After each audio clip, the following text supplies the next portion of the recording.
bersama saya Anaya Marista dari Tutor Bidik Cakap. Nah, pada kesempatan kali ini kita bakalan membahas tentang permainan tradisional. Permainan tradisional adalah permainan yang dimainkan oleh anak-anak zaman dulu, biasanya dilakukan dengan cara kelompok. Kehidupan masyarakat di masa lalu yang biasa dibilang tidak mengenai dunia luar telah mengarah dan menuntut mereka pada kegiatan sosial dan kebersamaan yang tinggi. Permainan tradisional merupakan simbolisasi dan pengetahuan yang turut-temurun dan mempunyai bermacam-macam fungsi atau pesan di baliknya yang dimana prinsip permainan anak akan tetap menjadi permainan anak. Manfaat permainan tradisional, melatih kemampuan fisik, mengasah kecerdasan, mengasah kreativitas. Nah, contoh permainan tradisional yang pertama ada gangsing. Permainan gasing atau gangsing sudah dikenal sejak dulu di Kepulauan Bangka Belitung. Meskipun gasing ini juga dimainkan di daerah lain di Indonesia, namun gasing dari Bangka Belitung mempunyai daya tarik tersendiri. Gasing yang berbahan dasar kayu ini diukur sedemikian rupa sehingga menarik dan mampu bertahan hingga putaran yang lama sekali. Cara memainkan gasing adalah tali dililit di bagian atas gasing, kemudian gasing dilempar dan akan berputar karena tali ditarik kembali setelah dilempar. Gasing akan berputar mengikuti ikatan tali itu. Biasanya gasing dimainkan secara berkelompok atau satu lawan satu. Gasing yang paling lama berputar adalah pemenangnya. Nah, yang kedua ada sumpit. Salah satu permainan tradisional Indonesia yang telah menjadi permainan olahraga yang dilestarikan adalah sumpit atau menyumpit. Menyumpit atau sumpit pada zaman dahulu digunakan oleh suku-suku tertentu di pedalaman khususnya Kalimantan sebagai senjata baik untuk berburu atau mempertahankan diri. Biasanya sumpit ini memiliki anak sumpit tajam yang diberi racun untuk melumpuhkan segera binatang buruannya. Cara memainkan sumpit yaitu permainan ini dapat beregu dan dapat pula per orang. Jumlah anggota regu disesuaikan dengan keadaan karena batang sumpit cukup panjang. Maka batang sumpit dipegang dengan kedua tangan pada pangkal sumpit dan kedua tangan menghadap ke atas. Kemudian anak sumpit dimasukkan ke dalam kaliber sumpit satu persatu. Setelah anak sumpit dimasukkan ke dalam kaliber, selanjutnya sumpit diangkat dan diarahkan ke sasaran dengan menyimpan udara sebanyak-banyaknya dari rongga dalam mulut dan rongga dada. Dengan meniupkan ke kaliber sumpit sehingga memungkinkan anak sumpit terlepas dan kencang meninggalkan sumpitan. Nah, yang ketiga ada dagongan.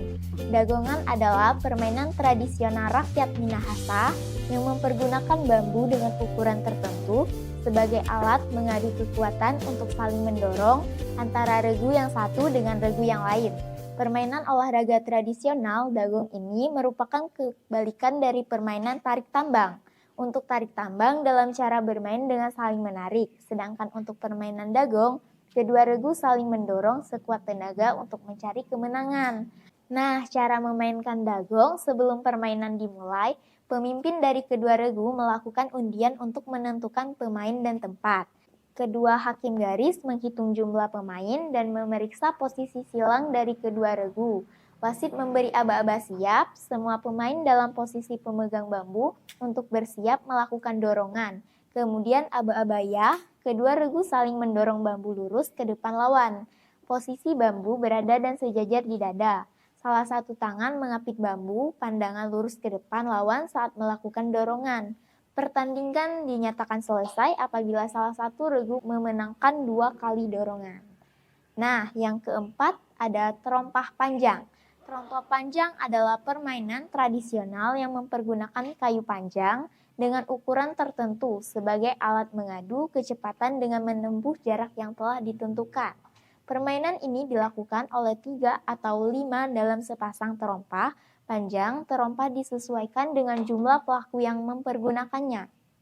Nah, cara mempermainkan terompah panjang yang pertama, satu regu terdiri dari 5 orang, putaran dan 2 cadang.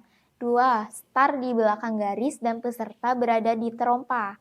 Ketiga, berjalan sesuai dengan lintas masing-masing. Yang keempat, jarak tempuh yaitu 50 meter, pulang pergi total 100 meter. Yang kelima, sebelum berbalik arah, pemain dan terompah harus seluruhnya melewati garis. Adapun cara berbalik yaitu permainan keluar dari terompah Kemudian trompa dibalik dengan cara diangkat, tidak boleh hanya pemainnya saja yang terbalik arah tanpa pemutar trompa.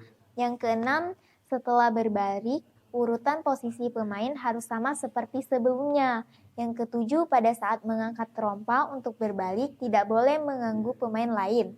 Yang ke-8, pada saat finish, trompa bagian belakang harus melewati garis finish. Nah, yang terakhir dinyatakan diskualifikasi jika trompa menyentuh garis lintas. Nah, yang kelima ada bujuai. Egrang dalam bahasa Belitung disebut dengan juai. Juai tersebut dari kayu dengan tinggi kurang lebih 2 meter yang dilengkapi alas untuk berpijak. Permainan ini sangat mengutamakan keseimbangan tubuh, harus terlatih terlebih dahulu kepada pemain. Sebelum memainkannya, meskipun permainan ini unik dan mengasihkan, tetapi pemainnya harus berhati-hati dalam memainkannya. Manfaat dari permainan juai adalah untuk memperkuat otot pada bagian tangan dan juga tubuh, menjadi lebih fokus ke depan dan juga melatih kejujuran dalam sistem perlombaan. Cara bermain juai, permainan menaiki tongkat bambu, posisikan juai dengan benar, yaitu agak condong ke depan untuk mempermudah permainan juai menaikinya. Posisi tangan digagang juai dengan kuat, kemudian perlahan naikkan kaki sebelah kanan dan tetap jaga keseimbangan badan. Mulailah gunakan juai tersebut dengan langkah demi langkah, namun tetap harus menjaga keseimbangan badan. Sekian video pembelajaran kita tentang permainan tradisional. Sampai bertemu di pembelajaran video selanjutnya.